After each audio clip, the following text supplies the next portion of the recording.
미 대선 결과 트럼프가 당선되면서 전 세계 금융시장도 들썩이는 모습인데요. 변동성 장세에 대응하는 월배당 ETF 전략, 타이거 월배당 탑10에서 확인해보세요.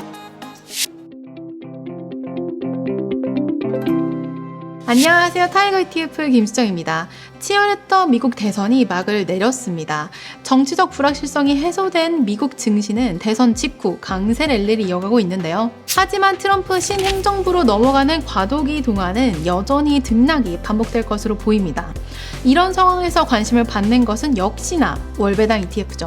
10월 말 기준 월배당 ETF들의 분배율 순위와 함께 주목해야 할 상품을 짚어보겠습니다. 이번 달 1위는 타이거 미국 나스닥 100 타겟 데일리 커브드 콜 ETF가 차지했습니다. 상대적으로 높은 분배율을 기록한 만큼 투자자들한테도 큰 인기를 얻고 있는데요. 앞으로도 계속해서 인기를 얻을 수 있을지 꼼꼼하게 체크해보겠습니다. 대선 이후 미국 증시를 누르던 요소들은 크게 완화될 것으로 예상됩니다. 트럼프 정부가 추구하는 정책들이 구체적으로 발표될 때마다 산업별, 섹터별 등락은 생길 수 있지만 미국 경제가 침체로 빠져들지 않도록 초당적 협력이 예상되고 있어요. 양당이 대선 공약에서 밝힌 것처럼 미국은 이제 전 세계적으로 소비만 하는 국가에서 생산도 하는 국가로 거듭나기 위해 미국 주도의 공급망 완성을 위한 갖가지 정책을 펼칠 것으로 보입니다. 미국이 생산 위주의 경제로 전환된다는 것은 미국의 경제 성장으로 더 이상 주변국 경제와 금융시장이 낙수 효과를 기대하기는 어렵다는 의미죠. 이는 곧 미국으로 자금이 몰릴 가능성이 커진다는 건데요. 이럴 때 가장 먼저 떠오르는 것은 역시나 미국 대표 지수입니다. 그 중에서도 나스닥 100을 콕 집어 말할 수 있는데요. 왜냐하면 나스닥 100 지수에는 미국의 첨단 산업, 특히 강력한 중국 견제의 수혜를 볼 기술주들이 대부분 포함되어 있기 때문이죠.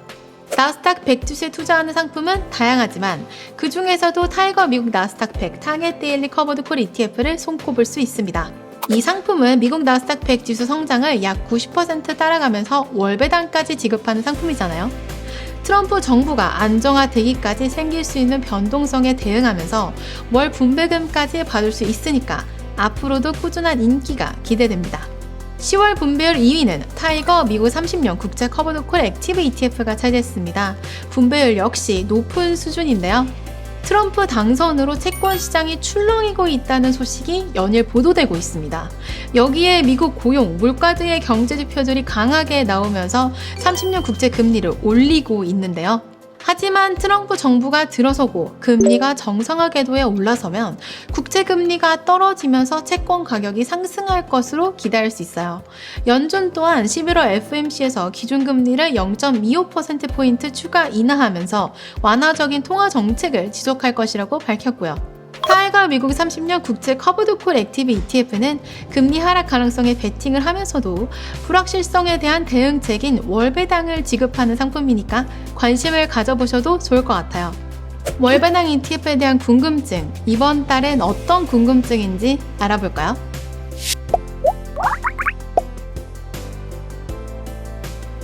연말이 다가오다 보니 직장인들은 연말정산을 앞두고 세금이라는 단어를 떠올리실 텐데요.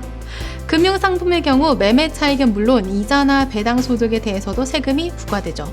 다만 계좌에 따라 과세 조건이 조금씩 달라지니까 이번 기회에 꼼꼼히 체크해보시면 좋을 것 같아요. 오늘은 월배당 ETF에 투자하면서 세금을 아낄 수 있는 방법에 대해 알아보겠습니다. 월배당 ETF는 ISA 계좌에 담아 투자할 경우 확실한 세제 혜택을 누릴 수 있습니다. ISA 계좌에는 다양한 ETF를 담아 투자할 수 있는데요. 월배당 ETF의 경우 매월 발생하는 배당소득세가 일정 한도까지 비과세 처리됩니다. 그리고 비과세 한도를 초과하는 배당소득이 발생할 때에도 일반 계좌에서 부과되는 15.4%가 아닌 9.9% 분리과세가 적용됩니다. 예를 들어 설명해볼까요? 매월 약 1%의 분배율을 가진 월배당 ETF에 매년 2천만 원씩 3년 동안 투자한다고 가정해볼게요. 단 이때 기초지수의 상승이나 하락 없이 분배금만 수익으로 잡고 분배금은 모두 배당소득세 과세 대상입니다. 3년 후 내야 하는 세금은 일반 계좌가 약 222만 원인데에 반해 ISA 계좌는 약 122만 원으로 약 99만 원 정도의 세금 차이가 생기게 됩니다. 똑같은 ETF에 투자하면서도 이렇게 세금을 아낄 수 있으니 ISA 계좌를 활용하지 않을 이유가 없겠죠? 게다가 앞으로 RSA 계좌의 세제 혜택은 더욱 강화될 전망인데요. 지난 7월 기획재정부가 발표한 2024년 세법 개정안이 연말에 확정되면 내년 1월부터는 일반 투자형 RSA 계좌의 납입 한도가 기존 연 2천만 원에서 연 4천만 원으로 확대됩니다. 비과세 한도도 일반형의 경우 200만 원에서 500만 원으로 늘어나고 서민 농어민형의 경우 400만 원에서 1000만 원으로 늘어나게 되고요. 만약 연말 세법 개정안이 확실하게 통과된다면 앞으로 더욱더 RSA 계좌를 적극 활용해야겠죠? 월배당 ETF는 RSA 계좌에서 라는 절세 공식을 꼭 기억해 주시면 좋겠습니다. 타이거 월배당 탑10 10월 한 달간 분배율 순위와 주목할 만한 상품을 소개해드렸는데요. 2024년 남은 기간 동안 효율적인 투자 전략과 절세 계획까지 꼼꼼하게 챙기시길 바랍니다. 다음 달에 뵐게요. 감사합니다.